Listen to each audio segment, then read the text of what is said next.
PMC ప్రేక్షకులకు నమస్కారం. Startup meditation Patriji Shakti Sthal కార్యక్రమానికి స్వాగతం, సుస్వాగతం.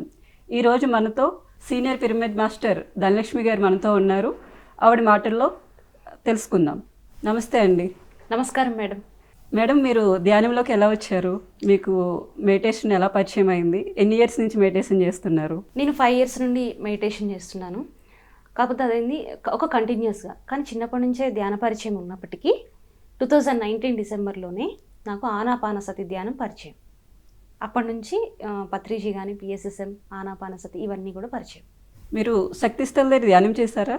చేశాను మేడం. అప్పుడు ఎలాంటి అనుభవాలు కలిగినాయి అండ్ అక్కడ ఎలాంటి ఎనర్జీ మీకు అనిపించింది? మీరు ఎలాంటివి అంటే మీ మెడిటేషన్ చేస్తున్నప్పుడు మీకు వచ్చిన అనుభవాలు? నేను శక్తిస్థల్లో చాలాసార్లు ధ్యానం చేశాను. అందులో నేను ఒక 2-3 times చాలా డీప్ మెడిటేషన్ ఎక్స్పీరియన్స్ అయ్యాను. అదేంటంటే నార్మల్గా మనం ఎన్ని సంవత్సరాలుగా ధ్యానం చేస్తున్నప్పటికీ ఒక్కొక్కసారి ఎవరికైనా ఆలోచనలు రావడం అనేది సహజంగా జరుగుతుంటుంది. శక్తిస్థల్లో ఏమైందంటే ఒకసారి 5 నిమిషాల ధ్యానమే చాలా ఎక్కువసేపు చేశాను అన్న ఒక ఫీలింగ్ ఒకసారి. ఇంకొకసారి ఏమో చాలా త్వరగా ధ్యానంలో డీప్గా వెళ్ళడం, కూర్చోగానే దానికి ఒక సంఘటన జరగడానికి చాలా కారణాలు ఉన్నప్పటికీ ఆ క్షణం మాత్రం కూర్చోగానే అలా డీప్గా వెళ్ళి అసలు మాటలో చెప్పలేని అనుభూతి అనమాట. చాలా డీప్ మెడిటేషన్లోకి నేను ఒకరోజు వెళ్ళాను. రీసెంట్గా స్పెషల్గా శక్తిస్థల్ దగ్గర ధ్యానం చేయడానికే ఒక 5-6 కలిసి వెళ్ళాం మేము. ఆ రోజు ఎక్స్పీరియన్స్ అయితే ఎప్పటికీ మర్చిపోలేను. ఆ రోజు ఇంకో మిరాకిల్ కూడా జరిగింది, అది కూడా చెప్తాను. ఫస్ట్ ధ్యానం చేయగానే నాకు నార్మల్గా ఎప్పుడైనా సరే ధ్యానం చేసి కళ్ళు మనం ధ్యానం నుంచి లెగిసేటప్పుడు ఇలా పెట్టుకుంటాం కదా కళ్ళు, అప్పుడు ఈ చేతిరేఖలేవి నాకు కనిపించవు. ఎంత బాగా ధ్యానం కుదిరితే అంత ఎక్కువసేపు కనిపించవు నాకు. అదొక ఇండికేషన్ నాకు ధ్యానం బాగా కుదిరింది అంటానికి. సో ఆ రోజు ఏమైందంటే మొత్తం ప్యూర్ వైట్గా చేతులు కనిపించాయి ఇలా పెట్టగానే.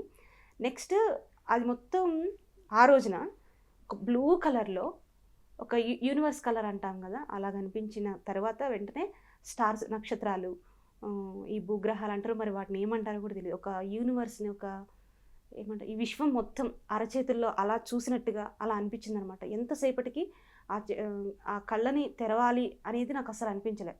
మేము 5-6 కలిసి వెళ్ళాము. అందరూ ఓకే ప్లీజ్ అనగానే వాళ్ళందరూ లేచారు, నా కోసం చూస్తున్నారు. ఎంతసేపు నేను అలానే చూస్తూ ఉన్నానని వాళ్ళ కోసం లేచానే తప్ప మామూలుగా అయితే అసలు అలానే ఉండిపోవాలి ఆ ఫీలింగ్ నాకు కలిగింది ఆ క్షణం. ఎంతో అసలు చెప్పలేని అనుభూతి అనమాట ఆ క్షణం. అయితే ఇంకొకటి కూడా జరిగింది అన్నాను కదా, మేము 5-6 వెళ్ళాము శక్తిస్థల్ దగ్గర ధ్యానం చేయడానికి. చాలా దూరం నుండి ప్రయాణించి వెళ్ళాము. కారు శక్తిస్థల్ దగ్గర ఆపామో లేదో పంక్చర్ అయిపోయింది టైర్. మొత్తం చాలా డ్యామేజ్ అయిపోయింది. ముందే అవ్వచ్చు కదా, కార్లు చాలా పెద్దవాళ్ళు ఉన్నారు, సో వాళ్ళు నడవడం, మంచి ఎండాకాలం అది. సో అందుకు ఇంకా మనకు ఉంటుంది కదా ఇక్కడికి రావడానికి ఇదంతా జరిగిందని. ఆ క్షణం అందరూ అది ఫీల్ అయ్యామన్నమాట. కరెక్ట్గా శక్తిస్థల్ దగ్గర ఆగిందో లేదా కారు డ్యామేజ్ అయింది. మళ్ళీ మేము ధ్యానం నుంచి లేచే వరకు మళ్ళీ కారు అక్కడ పంక్చర్ వేయించడం అవన్నీ జరిగిపోయింది. అది నాకు భలే అనిపించింది అనమాట ఆ రోజు. మీరు ధ్యానంలోకి వచ్చారు, శక్తిస్థల్ దగ్గర మెడిటేషన్ చేసి చాలా ఎక్స్పీరియన్సెస్ చెందారు. అండ్ ఆఫ్టర్ దట్ పత్రిజీ గారిని కలిసి ఆయనతో జర్నీ ఎలా అనిపించింది? ఆయనతో ఉన్నప్పుడు మీకు ఏం నేర్చుకున్నారు ఆయన నుంచి? మీకు పిఎస్ఎస్ఎంలో ఏం నచ్చింది? పత్రిజీని నేను కలిశాను, ఒక 5-6 సార్లు కలిశాను. కానీ అప్పుడు నాకేం తెలియదు. పత్రిజీ అంటే ఒక గొప్ప గురువు. ఆయన ఇప్పుడు తెలిసిన దాంతో పోలిస్తే అప్పుడు ఏం తెలియదనే చెప్పొచ్చు. సో కానీ 2-3 సార్లు మాట్లాడాను. ఒకసారి జూమ్ సెషన్లో కూడా మాట్లాడాను. అవన్నీ ఎంత పిచ్చిగా ఉన్నాయో అనిపిస్తుంది ఇప్పుడు అవన్నీ గుర్తొస్తే. కానీ ఇంకా అవే ఉన్నాయి కాబట్టి అవే ఆనందం అని అనుకోవాలి. ఒకసారి మాత్రం లాక్డౌన్లో మంచి ఎక్స్పీరియన్స్ జరిగింది. లాక్డౌన్లో నాకు ఒక మంచి అనుభవం జరిగింది సార్తో. అదేంటంటే ఇంట్లో నేను ధ్యానం చేయడం చూసి కొంచెం వద్దు అన్నట్లుగా వాళ్ళు వద్దన్నారు.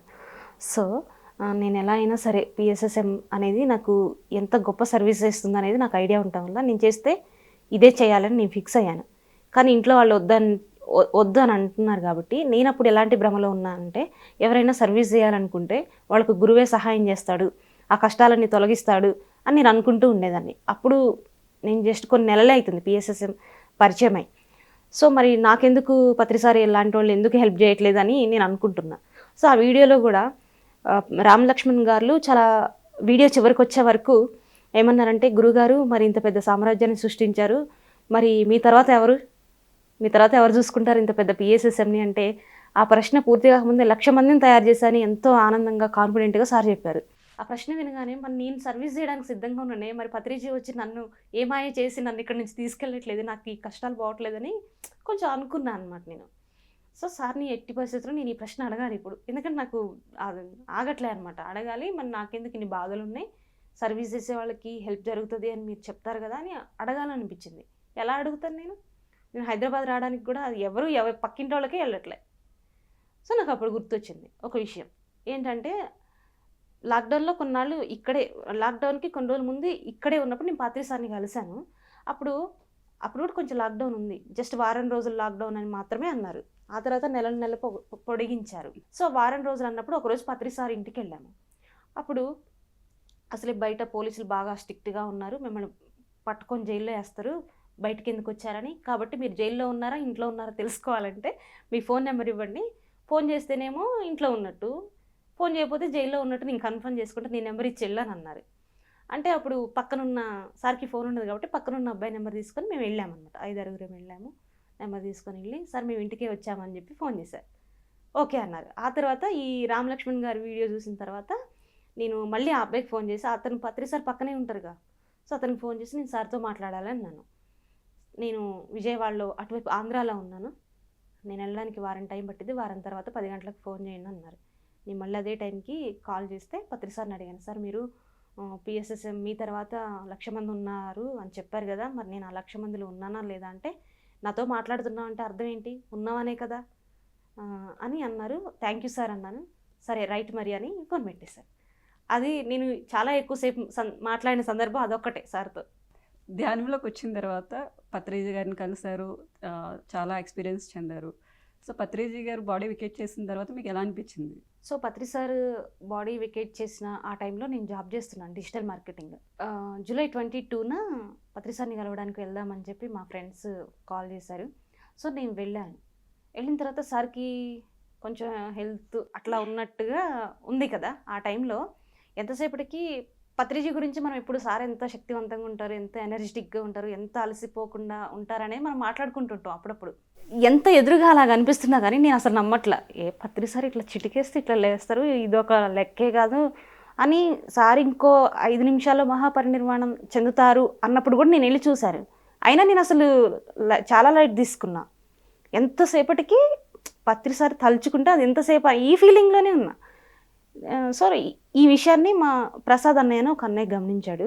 తన ఒక్క క్షణం ప్రాక్టికల్లోకి రా, అక్కడ కొన్ని ఏర్పాట్లు జరుగుతున్నాయి, పెద్ద పెద్ద టెంట్లు వేస్తున్నారు, అన్ని ఏర్పాట్లు కడతాలో ఎన్ని ఏర్పాట్లు చేస్తారో అన్ని ఏర్పాట్లు చేస్తున్నారు కదా, ఎందుకు చేస్తున్నారు ఒక్క క్షణం బాగా ఆలోచించు, ఇది టైము, నువ్వు నమ్మకపోయినా కానీ నిజం వాస్తవమే అని అంటే ఇంకా ఒక్క క్షణం అనిపించింది ఏం జరగబోతుందో అన్న ఫీలింగ్తో నేను అప్పుడు మళ్ళీ వెళ్ళా చూడ్డానికి. జస్ట్ 10 నిమిషాల ముందు కూడా ఎందుకో నాకు ఎలో చేశారు. 10 నిమిషాల ముందు అంటే ఎలో ఒకనొక టైం తర్వాత రానివ్వలేదు కదా, అంతకుముందు వెళ్ళిన బ్యాచ్లో నేను కూడా ఉన్నాను. సో అప్పుడు ఏంటంటే కొంచెం దూరంలో ఉంచి సార్ని చూడడానికి లైన్లో వెళ్తున్నారు. అప్పుడే ప్రసాద్ అన్నయ్య చెప్పాడు కదా ఇది నిజంగానే జరగబోతుందని. నేను సార్ని చూసి సార్ పరిస్థితిని ఏం పట్టి సార్ నిజంగానే మీరు వెళ్ళిపోతారా అని అడిగా అనమాట. అంటే వెళ్ళిపోతారా మీన్స్ అలా సార్తోనే డైరెక్ట్ మాట్లాడుతున్నాను అనమాట. వెంటనే నేను చాలా ఎమోషనల్గా అట్లా ఉన్నానని చెప్పి మన పెద్దక్క మున్ని అక్క ఉంది కదా, తన నువ్వు ఇటు రాని నన్ను పక్కకు తీసుకెళ్ళింది అనమాట. ఎందుకంటే నేను అలా ఎందుకు అయ్యానంటే, అంటే సార్ శక్తి ఇవన్నీ కాదు, అసలు సార్కి ఇవన్నీ ఒక లెక్కే కాదు, జస్ట్ ఇప్పుడు అలా ఉన్నారు, కాసేపు అయితే మంచిగా అవుతారు, ఇదే ఫీలింగ్లో ఉన్నా కాబట్టి నేను ఆ క్షణం తట్టుకోలేకపోయాను. కానీ ఇంకో గంటలో మొత్తం విశ్వవ్యాప్తం అయ్యారు సార్ అన్న తర్వాత ఎందుకో ఆ క్షణం నాకెందుకో బాధగా అట్లేం అనిపించలేదు, ఓకే అని అనుకున్నాను. పిరమిడ్ మాస్టర్స్ అందరూ ఆ క్షణం ఏడవడాలు ఎవరు ఏం చేయలేదు. సార్ చెప్పిన నాలెడ్జ్ని చాలా బాగా గ్రాస్ప్ చేసుకున్నారని. అంటే దేన్నైనా సెలబ్రేట్ చేసుకోవాలి, ప్రతి క్షణం ఒక సెలబ్రేషన్ అని, ప్రతి క్షణం ఒక సెలబ్రేషన్ అని సార్ చెప్తారు కదా, దాన్ని మన వాళ్ళందరూ పాటించారు అన్నట్టుగానే అక్కడ జరిగింది. నేను అక్కడ ఆ క్షణంలో అక్కడే ఉన్నా. అందరూ మున్ని అక్క వచ్చింది, చెప్పింది, చెప్పగానే అందరూ క్లాప్స్ కొట్టారు. నేను చూస్తున్నా, అరే ఇంత పర్ఫెక్ట్గా ఎలా ఉన్నారు, సార్ చెప్పిన దాన్ని ఎవరు వాళ్ళలో బాధ ఉన్నప్పటికీ ఆ క్షణం సెలబ్రేషనే జరిగింది. సో ఇది కదా పిరమిడ్ మాస్టర్స్ అంటేనే నాకు ఆ క్షణంగా అనిపించింది. ఆ తర్వాత మాత్రం సార్ గురించి ఇంకెక్కువ విషయాలు, సార్ ఎన్ని మిరాకిల్స్ చేశారు, ఎంత సర్వీస్ చేశారు, వెజిటేరియన్ గురించి, ఒక బుక్స్ గురించి, సజ్జన సాంగత్యం గురించి ఎంత పని చేశారు, ఆయన గురువు దగ్గర ఆయన ఎలా ఉన్నారు, ఈ విషయాలన్నీ నాకు సార్ ఆ తర్వాతనే తెలిసాయి. అప్పుడు నాకు నేను ఇంకా పని చేయాలి, సార్ లక్ష్యంలో నేను భాగం అవ్వాలని నా ఫీలింగ్ పెంచుకుంటూ వచ్చానమాట. మరి శక్తి స్థల కోసం మీరు ఎలాంటి వర్క్ చేస్తున్నారు? శక్తి స్థల కోసం సార్ ఎప్పుడు చెప్తుంటారు, మన దగ్గర ఏముందో అది సొసైటీకి ఇవ్వాలి అని. సో నాకు కొన్ని వర్క్స్ వచ్చాయన్నమాట డిజిటల్గా, అవన్నీ చేస్తుంటాను. అదేవిధంగా శక్తి స్థల దగ్గర ఎవరు డొనేషన్ ఇచ్చినా వాళ్ళకి రిసిప్ట్ ఇవ్వడము, వాళ్ళకి పిఎస్ఎస్ఎం కార్డ్ అని ఒకటి ఉంటుంది. అంటే ఇంత డొనేషన్ అనేది ఎవరు ఎంతైనా ఇవ్వచ్చు, కానీ కొంతమంది ఎక్కువ ఇవ్వగలరు కదా. సో పత్రిజీ శక్తి స్థల్ ఇప్పుడు నార్మల్గా ఉన్నప్పటికీ కొన్నాళ్ళ తర్వాత సార్ ఏం చెప్పారు, ఇది ఒక షిరిడి క్షేత్రం అవుతుంది అని చెప్పారు. మరి అంత పెద్ద షిరిడి క్షేత్రం అయిన తర్వాత ధ్యానం చేసుకోవడానికి ప్లేస్ కూడా దొరకకపోవచ్చు. కానీ ఇప్పుడు శక్తి స్థల్ యొక్క బాధ్యతను గుర్తించి కొంతమంది ఎక్కువ డొనేషన్ ఇచ్చిన వాళ్ళకి ఏంటంటే ఒక కార్డు ఉంటుంది, PSSM card, I'm with Patriji, I'm PSSM అని ఒక కార్డు ఉంటుంది. అది ఇష్యూ చేయడం, ఇవన్నీ వర్క్స్ చూస్తున్నాం, బ్యాక్గ్రౌండ్ వర్క్స్ అన్నీ ఇప్పుడు జరుగుతున్నాయి. కొన్ని కార్డ్స్ ఎలా ఇవ్వాలి, వాటి డిజైనింగ్స్, వాళ్ళ డీటెయిల్స్, వాళ్ళు ఎంత డొనేషన్ ఇచ్చారా వెళ్ళారా అన్నట్లు ఏమి ఉండదండి. మొత్తం డీటెయిల్స్ అందరి ఉంటాయి. అందరి ఎంతమంది ఇచ్చారు, ఎంత ఇచ్చారు, వాళ్ళకి మనం రిసిప్ట్ ఇచ్చామా లేదా, ఇవన్నీ చాలా జాగ్రత్తగా చూసుకుంటుంటాం. ఈ వర్క్స్ అన్నీ కూడా జరుగుతున్నాయి రోజు. అదేవిధంగా మన శక్తి స్థల్కి సంబంధించిన ఏ వీడియోలైనా ఏ విషయాలైనా జస్ట్ ఒక ఫోన్ కాల్ లాగే ఉండదు, మళ్ళీ వాళ్ళకి ప్రతిదీ షేర్ చేస్తాం. ఇవన్నీ జరుగుతున్నాయి. పత్రిజీ గారు విగ్రహారాధన వద్దన్నారు, మరి అలాంటి పత్రిజీ గారికి విగ్రహం ఏంటి? థ్యాంక్ యూ అండి ఈ క్వశ్చన్ అడిగినందుకు. మనం గడుతుంది పత్రిజీ విగ్రహం కాదు, పత్రిజీకి విగ్రహం కాదు, ధ్యానానికి స్మృతి చిహ్నం. ధ్యానం అంటేనే పత్రిసారు, పత్రిసార్ అంటేనే ధ్యానం. మనకి ఇంకొకటి గుర్తొస్తుంది, అసలు పత్రిజీ అంటే ఏంటంటే అదిగో ధ్యాన గురువాట అనే అనుకుంటాం. మరి ఆ ధ్యానంకి ఇప్పుడు నేషనల్ ఎంబ్లమ్ అనే ఒకటి, రాష్ట్ర చిహ్నం అనే ఒకటి, అన్నిటికీ చిహ్నాలు ఉన్నాయి. అది ఉంటేనే చిహ్నం అని ఏం కాదు, దానికంటే ఒక సపరేట్ గుర్తుపట్టడానికి ఒకటి ఉంటుంది. అదేవిధంగా మరి ధ్యానం అంటే ఏంది అంటే, సారు ఎన్నో మాటలు చెప్పారు ధ్యానం గురించి, కానీ సార్ని చూసిన ధ్యానమే గుర్తు రావాలంటే ధ్యాన ముద్రలో కూర్చున్న ఒక మూర్తి కనిపించడం తప్ప విగ్రహం కట్టడం ఇక్కడ ఉద్దేశం కాదు. కడతల్లో మనం కడుతుంది పత్రిజీ విగ్రహం కాదు, ధ్యానం యొక్క స్మృతి చిహ్నం. ధ్యానం అంటే ఇదే ఇప్పుడు సార్ ఎలా ఉంటారు, ఆ విగ్రహం ఎలా ఉంటుందంటే చుట్టూ లోటస్, పింక్ కలర్లో ఒక లోటస్ వస్తుంది, అది సహస్రారానికి గుర్తు. దానిపైన ధ్యాన ముద్రలో, ఆనాపానసతి ధ్యాన ముద్రలో పత్రిసార్ కూర్చొని ఇలా ఉంటుంది. దాని ముందు సార్ ఎప్పుడు ఉపయోగించే ఫ్లూట్ కూడా ఉంటుంది. అంటే ఏంది, అది చూడగానే ఎవరికైనా ధ్యానం గుర్తొస్తుంది. ఆయన పేరేంటి అంటే పత్రిజీ ఎంతవరకు చేశారు, ఇవన్నీ కూడా తెలియాల్సిన అవసరం లేదు.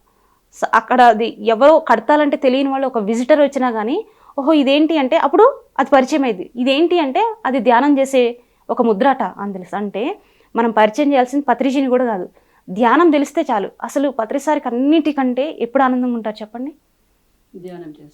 ధ్యానం చెప్పడమే పత్రిసారికి అన్నిటికంటే ఇష్టం. ఇంకేదైనా కానీ దాని తర్వాత ఏదైనా దేన్నైనా త్యాగం చేస్తారు.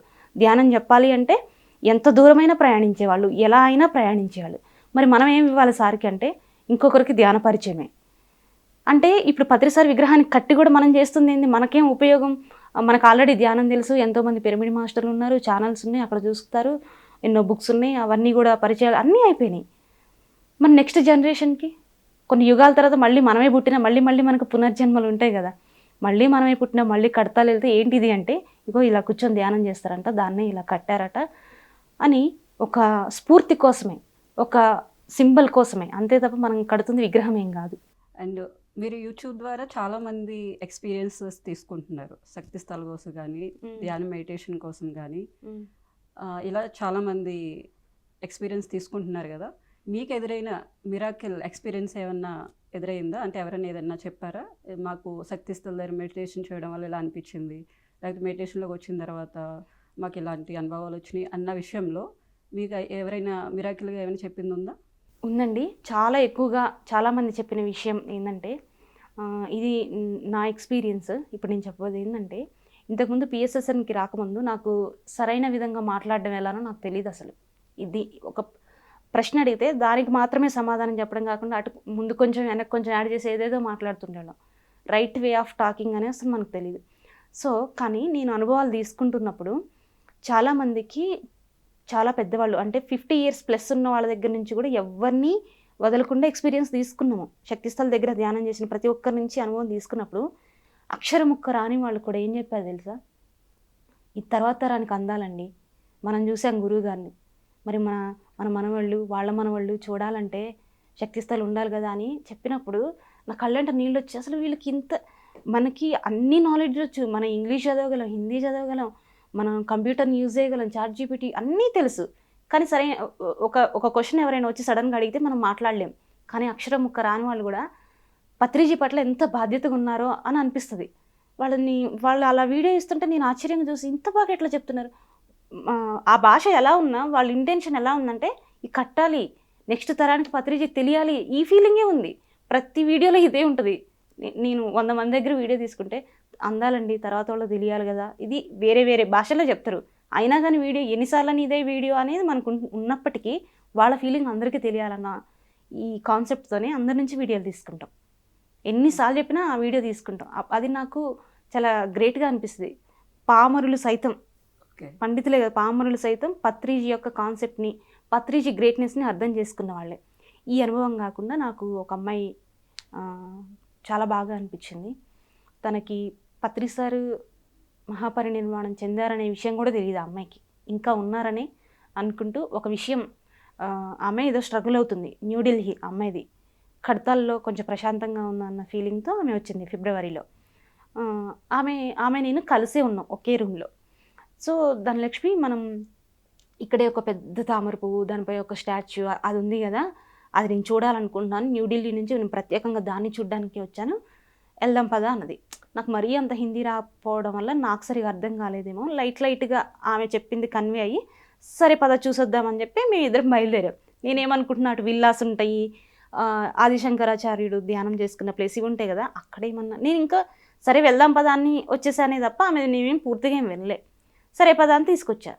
ఎంతసేపు మళ్ళీ చెప్పినప్పుడు లోటస్, ఇది గోల్డెన్ స్టాచ్యూ, ఫ్లవర్స్, ట్రీస్ అది అంటుంది. నేను శక్తిస్థలకే పనిచేయడం వల్ల అమ్మాయి చెప్పింది ఓకే నువ్వు మొత్తం చెప్పు, మంచిగా నీట్గా చెప్పు అంటే చెప్పింది. అప్పుడు నాకు అర్థమైంది ఆ అమ్మాయి టైం ట్రావెల్ చేసింది. ఎలా అంటే అమ్మాయి కళ కన్నది. ఆ కళలో మరి ఏ సంవత్సరంకి వెళ్ళిందో తెలియదు కానీ ఒక పెద్ద లోటస్, ఇప్పుడు శక్తిస్థల్ మనం ఎగ్జాక్ట్గా ఎలా అయితే పాంప్లెట్స్లో మన శక్తిస్థల ఏవీస్లో ఉందో ఎగ్జాక్ట్ ఆ అమ్మాయి చూసి చెప్పింది. ఇంకా నీకు ఎలా కనిపించింది అని నేను డీటెయిల్గా అడిగిన తర్వాత నువ్వు చెప్తున్న దీని గురించి అని నా ఫోన్ తీసి ఏవి చూపిస్తే ఆ అమ్మాయి ఇంకా ఇక ఏడుస్తుంది, మామూలు ఏడవట్లేదు. ఇదే నేను చూశానంటే అసలు ఇది ఇంతవరకు కట్టలేదు అని.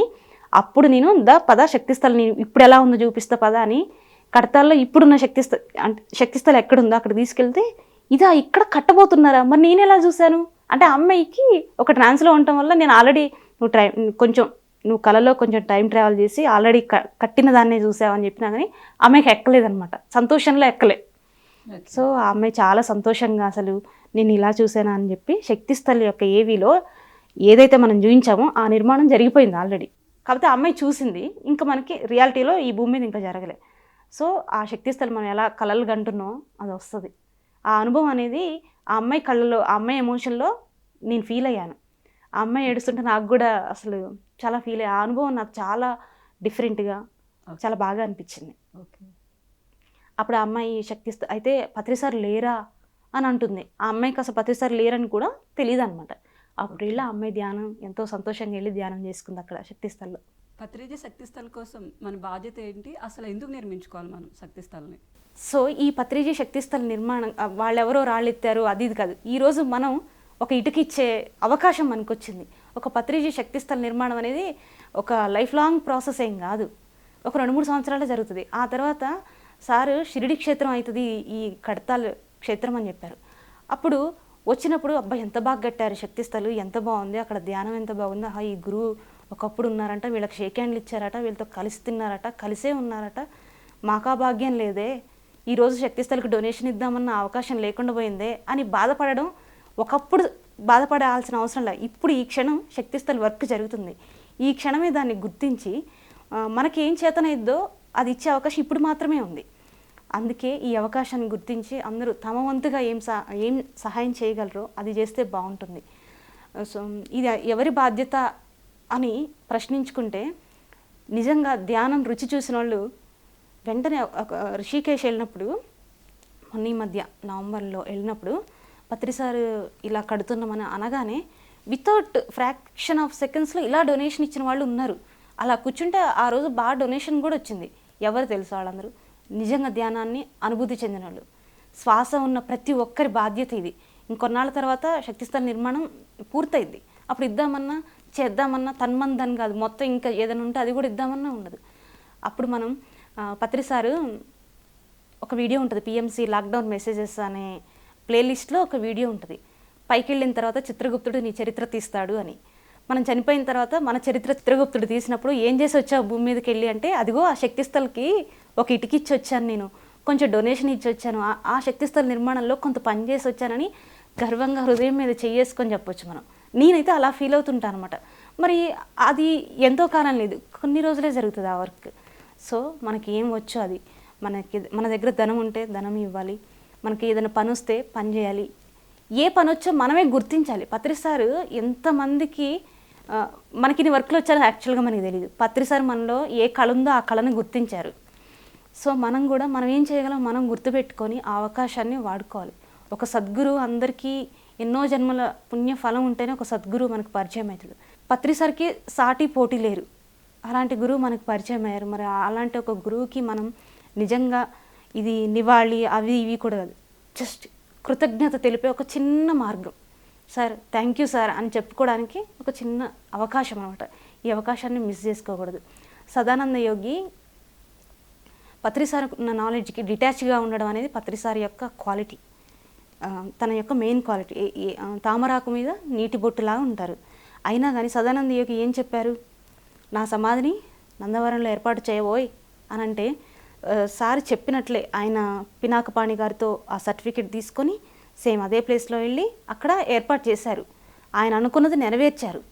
మరి సారు పత్రి సార్కి వాళ్ళ గురువు గారికి పత్రి సార్ ఏం చేశారో మన గురువు గారికి మనం కూడా అదే చేయాలి. ఆయన యొక్క లక్ష్యాన్ని నెరవేర్చాలి. ధ్యాన జగత్, శాకాహార జగత్, పిరమిడ్ జగత్, ధ్యాన జగత్తు, శాకాహార జగత్తులు, ధ్యాన జగత్తులు అవ్వాలి అంటే ఈ ఒక్క స్టాచ్యూని చూస్తే సరిపోద్ది. ఎందుకు కట్టారు, ఎవరు ఏంటి అని అడిగినప్పుడు అన్నిటికీ ఈ ఎవరు ఏమిటి ఎలా అన్నప్పుడు పత్రి సార్ వస్తారు. ఎవరు ఈ పత్రి సార్ అంటే, ఇగో ధ్యాన గురువు అట, శాకాహార గురువు అట, పిరమిడ్లు కట్టించారంటారు, మొత్తం స్టోరీ వచ్చేస్తుంది. సో తీగలాగితే డొంకంతా కదిలింది అంటారు కదా, ఈ శక్తి స్థలం అనేది అలాంటి తీగే. మరి అలాంటిది కట్టడం మన బాధ్యత.